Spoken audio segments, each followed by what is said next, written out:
मैं अमृतसर से हूँ। मेरे को 1 महीना पहले रेक्टम कैंसर हो गया था। MRI कराई, उसमें डॉक्टर ने कहा आपको रेक्टम कैंसर है। तो मैंने तो पहले रिपोर्ट्स वगैरह डॉक्टर्स को दिखाई, वो कोई कहे आप अपना स्कैनिंग कराएं, कुछ कराएं, पर मैंने सोचा नहीं। यूट्यूब में मैं इनका देखता था सर का प्रोग्राम, तो मैंने सोचा कि इनकी तरफ आयुर्वेदा में ही जाना चाहिए, डॉक्टर के पास नहीं जाना चाहिए। तो ये श्वेता मैडम जो हैं, इन्होंने मेरा ट्रीटमेंट किया सारा, इन्होंने मुझे फॉलोअप किया सारा, मुझे बताया सारा डाइट के बारे में, सब कुछ बताया। ब्लीडिंग मुझे आती थी, जब मोशन जाता जितनी बार होता था उनको ब्लीडिंग आती थी, तो इन्होंने मुझे डाइट फॉलो कराई। तो जो मेरा ब्लड था वो 2 दिनों में ही बिल्कुल ख़त्म हो गया। तो उसके बाद थोड़ी एसिडिटी थी, मेरे को काफ़ी हाइपर एसिडिटी थी, उसका भी मुझे फ़र्क पड़ना शुरू हो गया। मेडिसिन मेरी कम हो गई है, बिल्कुल बिल्कुल कम हो गई है। तो जो मेरी पेन की मेडिसिन है वो अभी है थोड़ी पर उसका भी फ़र्क पड़ रहा है, और मुझे लग रहा है वो भी बिल्कुल ही टोटली बंद हो जाएगी, सिर्फ इनकी मेहनत से। Thank you. तो अभी आप लोगों ने कहानी सुनी इनसे, और सर ने भी बताया ही आप लोगों को।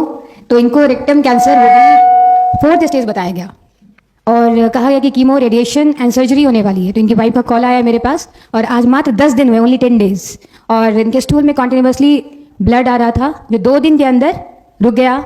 और 25 साल से भी ज़्यादा से ये एवरी डे एसिडिटी की दवा खाते थे, एवरी डे। शायद वो भी कारण एक हो सकता है। वो खत्म हो चुकी है इनकी। एक्सक्रूशिएटिंग पेन था, वो उनका खत्म हो चुका है, और आज ये आपके सामने खड़े हैं बिल्कुल हेल्दी। तो ये उदाहरण क्यों स्पेशली थोड़ा फोकस किया? 4 स्टेज कैंसर है ना, तो वो स्टेजों का खेल है, पेट स्कैन का खेल है, सिर्फ खेल है वो। इसलिए आप इस बात पे नहीं जाइए कि वो नाम क्या है बीमारी का, जाइए मत। आप सिर्फ ये देखिए सिम्टम क्या है मेरे।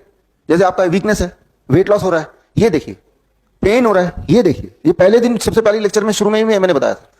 और जैसे इन्होंने बोला ब्लीडिंग आ रही थी, ब्लीडिंग नहीं आ रही, यानी कि बात खत्म हो जाती है ना। फिर क्या फर्क पड़ता है कि बॉडी में कहां पे कैंसर सेल, वो तो है ही है कैंसर सेल। जिनकी उम्र 40 साल से ऊपर है, जो महिलाएं हैं, उनमें से 40% लोगों का अगर बायोप्सी करेंगे तो ब्रेस्ट में कैंसर पाया जाएगा ही जाएगा। इसका मतलब नहीं कि वो ब्रेस्ट कैंसर से मरने वाले हैं, क्योंकि कैंसर सेल हमारे बॉडी में होते ही हैं, बट इन डॉर्मेंट स्टेज। दुनिया में ऐसा कोई नहीं मिलेगा जिसके बॉडी में कैंसर सेल्स ना हो। They are part of a body, है ना, लेकिन वो अपने हद में रहते हैं, वो डॉर्मेंट पड़े रहते हैं, लाइक ए डेड, है ना। लेकिन जब आप अपने सर्केडियन रिदम को बिगाड़ेंगे, तो जैसे रात को देर रात तक खाना, तो आप उसको खुराक दे रहे हैं, एनिमल प्रोटीन देना, आप उसको खुराक दे रहे हैं, फिर वो धीरे धीरे अपना आकार बढ़ता है, तब वो जग जाता है, और तब वो फुल फ्लेजेड आपको दिक्कत करता है। लेकिन फिर क्या किया आपने? दोबारा से सर्केडियन रिदम को ठीक कर लिया, दोबारा से आपने अपने डाइट को ठीक कर लिया, तो वो दोबारा से डॉर्मेंट हो गया। As simple as that. आप बीमारी का नाम पे जाइए मत, क्योंकि वो नाम के डर से ही आप सारा, और जब इंसान डर जाता है ना, तो फिर वो सारी बातें मानने को तैयार हो जाता है। किसी को लूटना हो तो सबसे पहले डरा दो उसको।